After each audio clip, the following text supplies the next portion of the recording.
India. आप history class में सो रहे थे। तो चाइना से जुड़ी जितनी कवरेज है वो मैं आपको झूले पे बैठकर क्यों दिखा रही हूँ, पता तो चल गया होगा। सही पकड़े। भक्त मंडली जिस चाइना को आज अपना बाप बनाए बैठी है, उसके साथ रिश्तों को लेकर एस जयशंकर ने कुछ समय पहले कैसे राहुल गांधी का मजाक उड़ाते हुए क्या क्या कहा था। आज मैं इनके पूरे बयान को आपके सामने एक्सपोज करती हूँ और साथ में तस्वीरें आपको दिखाऊंगी जो कितनी मैच कर रही हैं आज के करंट सिचुएशन के साथ। कौन किसके साथ ज्यादा घुल मिल रहा है, कौन किससे मिल रहा है, यह आज आपको बताना बेहद जरूरी है। मैंने पहले भी आपको इसका जिक्र जरूर किया था, लेकिन अभी जिस तरह का एक अचानक से नेशनलिज्म, जब भक्त डिसाइड करेंगे तब होगा चीन के साथ रिश्ते बनाना, तो ऐसे तो नहीं चलेगा। जब आप तय करेंगे कि नहीं नहीं चीन के साथ या चीन के साथ रिश्ते बेहतर हों, इसकी बात करने वाला हर शख्स देशद्रोही है, चीनी एजेंट है, और अचानक से आप चीन के साथ मिलना राष्ट्रहित में बता देंगे सिर्फ इसलिए कि ट्रंप ने तो टैरिफ बढ़ाया और अब क्योंकि देश के प्रधानमंत्री चीन की तरफ जाने की कोशिश कर रहे हैं, तो आपके हिसाब से सब कुछ ऐसे ही सेट होगा, ये नहीं है। जयशंकर ने क्या कहा था सुनिए। Issues have been raised in the debate. With your indulgence, I would like to address some of them. Many of them related to China. That there is a China-Pakistan nexus. And today, sir, people are offering great wisdom on China. In fact, some people have even said that I am not that well versed on China. Sir, I've only spent 41 years in foreign service, only been the longest serving ambassador. But sir, there are China gurus now. One sir is honorable member sitting across me. Whose affection for China is so great, sir, उन्होंने एक संधि बना ली थी China और India की। अभी देखिए opposition की जो भी बातें थी उसको ये लोग चाइना की तरफ अफेक्शन की तरह आपके सामने दिखा रहे थे। देश के विदेश मंत्री खुद इंडिया तो इतनी मोहब्बत थी सर कि उसको संधि बना ली।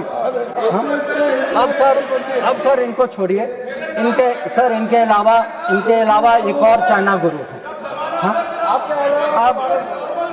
अब सर अब ऐसा है सर जयराम जी, इस पे हमें स्पीकर भी, जो स्पीकर की कुर्सी पे श्री हरिवंश डिप्टी चेयरमैन बैठे हुए थे, वो भी मुस्कुराते हुए नजर आ रहे थे। सर हो सकता है कि चाइना पर मेरे यहाँ से कुछ कमी हो, क्योंकि सर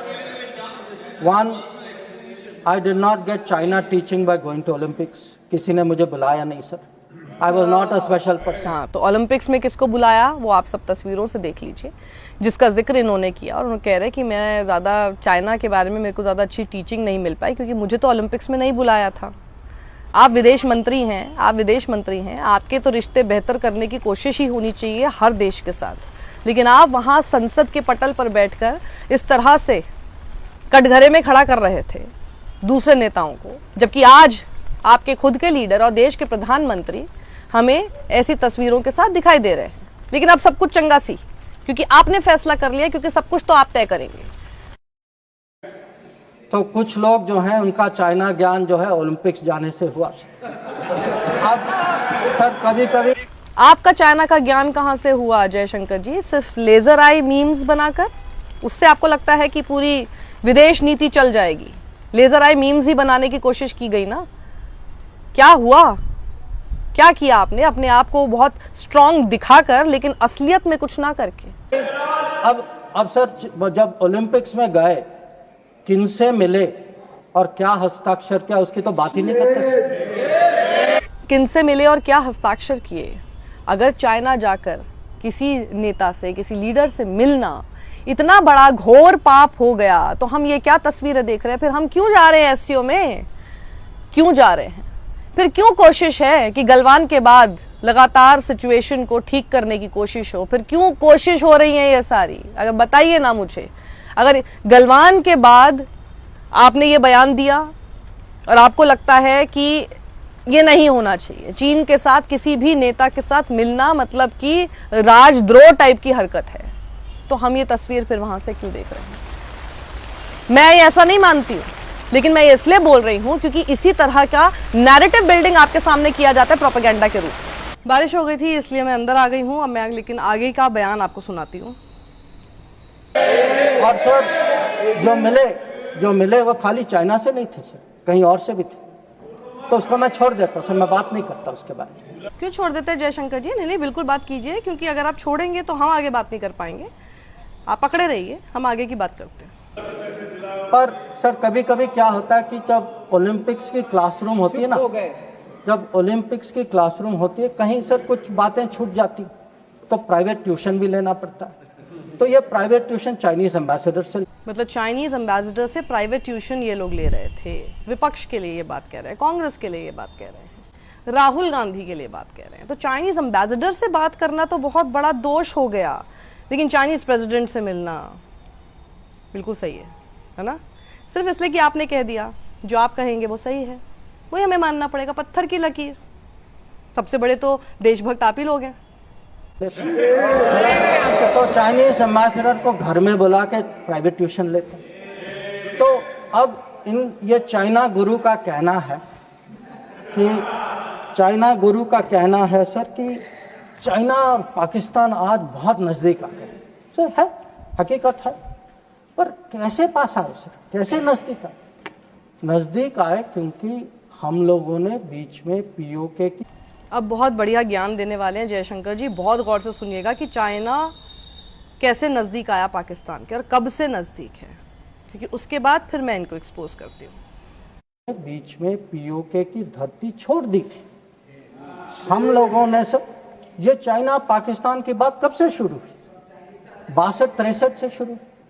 63 में पाकिस्तान ने चाइना को शशगम वैली दिया सर। 67 में काराकोरम हाईवे की प्लानिंग शुरू हुई। 88 में काराकोरम हाईवे खत्म हुई सर। 88 में 86 आप जानते हैं सर किसकी सरकार थी। 67 में पाकिस्तान चाइना का मिलिट्री कोऑपरेशन 67 में शुरू हुआ सर। और न्यूक्लियर कोलैबोरेशन 76, 10 साल बाद। तो जब सर यहाँ के प्रधानमंत्री पाकिस्तान और चाइना 80s में जा रहे थे और कह रहे थे कि इन दोनों के साथ समझौता होने वाले, that was the very time when the nuclear collaboration was at its height. अब आगे बढ़िए सर। 2005 में Pakistan treaty of friendship, Pakistan China treaty of friendship. 2006 में Pakistan China free trade agreement. 2013 में ग्वादर पोर्ट की ट्रांसफर। 2005 में हम्बनटोटा पर हस्ताक्षर। 2008 में काम शुरू हो। तो जब आज बात करते हैं सर कि चाइना पाकिस्तान नजदीक आ गया है सर, हमें पता है, हकीकत है, हम इसके साथ डील कर रहे। पर यह कहना कि ये अचानक हो गया और मैं चेतावनी दे रहा हूं और किसी को पता नहीं है, साहब आप हिस्ट्री क्लास में सो रहे थे। सुन लिया आपने। अब देखिए 2014 से लेकर 2017 नरेंद्र मोदी के समय हमने देखा था अहमदाबाद में झूला डिप्लोमेसी, झूले पे बैठ के किस तरह से बहुत अच्छी एक ट्यूनिंग बनाने की कोशिश चीन के साथ हो रही थी। क्यों हो रही थी? जब इतनी बड़ी हिस्ट्री आपने बता दी कि ये लोग तो कब से एक साथ हैं और जिसके लिए आप कांग्रेस को कटघरे में खड़ा कर रहे थे, तो आप क्यों ऑफिस में आते के साथ ही चीन के साथ अपने रिश्ते बेहतर करने की तरफ ध्यान दे रहे थे? हम सब लोगों को यह भी याद है कि कैसे उस लिस्ट से मोदी गवर्नमेंट ने चाइना का नाम हटा दिया था जिसमें कंट्रीज ऑफ कंसर्न था। उस कंट्रीज ऑफ कंसर्न की लिस्ट से चाइना का नाम हटा दिया था उसके साथ और बेटर ट्रेड करने को लेकर। और इतना चाइना का इंपोर्ट्स इतने बढ़ गए कि उसके बाद हमारा ट्रेड डेफिसिट हो गया चीन के साथ। जिस चीनी आंखों वाले गणेश जी का जिक्र नरेंद्र मोदी करते हुए नजर आ रहे थे, वो चीनी आंखों वाले गणेश जी कहां से ज्यादा आने शुरू हो गए, क्योंकि आपने इतने इंपोर्ट बढ़ा दिए चीन के साथ। वहीं ममल्लापुरम समिट भी आपको याद होगा ना 2019 का, जहां पर एक साथ नारियल पानी पी रहे थे। वुहान समिट किया गया जहां पर डोकलाम के स्टैंड ऑफ के बीच में 2017 में यह किया गया। मोदी और she held there first informal summit Wuhan में। गोल ये था कि जितनी टेंशन है उसको रिड्यूस किया जाए, एनहांस किया जाए, कम्युनिकेशन को रीसेट किया जाए, टाइज को। उसके बाद 2020 में जब गलवान हुआ उसके बाद कुछ समय के लिए चीज़ें रोक दी गई, टिकटॉक बैन कर दिया और पता नहीं न जाने कौन कौन सी वेबसाइट्स उनकी बैन कर दी, लेकिन उसके बाद कोशिश हुई ना उनके साथ फिर से रिश्ते ठीक करने की। और आज हम कैसी तस्वीरें देख रहे हैं, ये देख रहे हैं। तो तो आपकी तो हिस्ट्री बहुत पुरानी भी नहीं है जिससे आप सवाल कर रहे हैं, वो तो बहुत पुरानी हिस्ट्री का आप जिक्र कर रहे हैं जिसमें आप ये एक्सपेक्ट कर रहे हैं कि इनके साथ रिश्ते आपने क्यों ठीक किए, जबकि ये तो उनके साथ हुआ करते थे, ये तो हमेशा से उनके साथ है और कब से आप लोगों की सरकार के दौरान उनके साथ थे और तब भी आप इनके साथ मुलाकातें कर रहे थे, चीज़ें कर रहे थे, समिट्स कर रहे थे। तो आप क्यों कर रहे थे? अगर आपको इतना अच्छा ज्ञान था चीन का तो आप पिछले 11 साल में ये सब क्यों कर रहे थे? और आज 2025 में फिर हम ये तस्वीर क्यों देख रहे हैं? किसी को पता नहीं है साहब, आप हिस्ट्री क्लास में सो रहे थे। वहीं संबित पात्रा देखिए कैसे शब्द बोलते नजर आ रहे थे। ओहो हो, कहाँ है आज संबित पात्रा? देख रहे हैं तस्वीर? Can you see this? Zoom करके दिखाओ इनको, हाँ, ताकि संबित पात्रा जहां भी बिल में घुसे हुए हैं अच्छे से देख सके। देख रहे हो क्या है ये? कांग्रेस पार्टी से हम पूछना चाहते हैं, चाइना में कौन से पॉलिटिशियन हैं जिनसे राहुल जी मिलने वाले हैं और उनसे क्या डिस्कशंस होने वाली है? राहुल जी, इसका जवाब आप जरूर दीजिएगा। वहीं 2020 में तो कांग्रेस सवाल ये कर रही थी कि वो पीएम केयर्स फंड, जिसको ना ही आपने ऑडिट में रखा, ना ही सीएजी उसको ऑडिट कर सकता था, और उसके एक्स ऑफिशियो चेयरमैन खुद देश के प्रधानमंत्री हैं, उसमें चाइनीज़ कंपनीज के बहुत सारे डोनेशंस कैसे आ रहे थे। और उसी समय हमने देखा कि गलवान में भी क्लैशेस हो रहे थे। एक तरफ पैसा आ रहा था, दूसरी तरफ गलवान के क्लैशेस हो रहे थे। ये सवाल जिसका जवाब कभी नहीं मिला, और ये सवाल के साथ आज मैं आपको 2025 में फिर से वहाँ पर ही लाकर खड़ा कर रही हूँ कि अपने हिसाब से, अपनी कन्वीनियंस के हिसाब से जो करना चाहिए वो सब कुछ सही होता है। जहाँ जवाब नहीं देना वहाँ जवाब मत दो, जो सवाल करे उसको चीनी एजेंट बता दो। लेकिन आज देश पूछ रहा है, चीनी एजेंट कौन है? सत्यमेव जयते।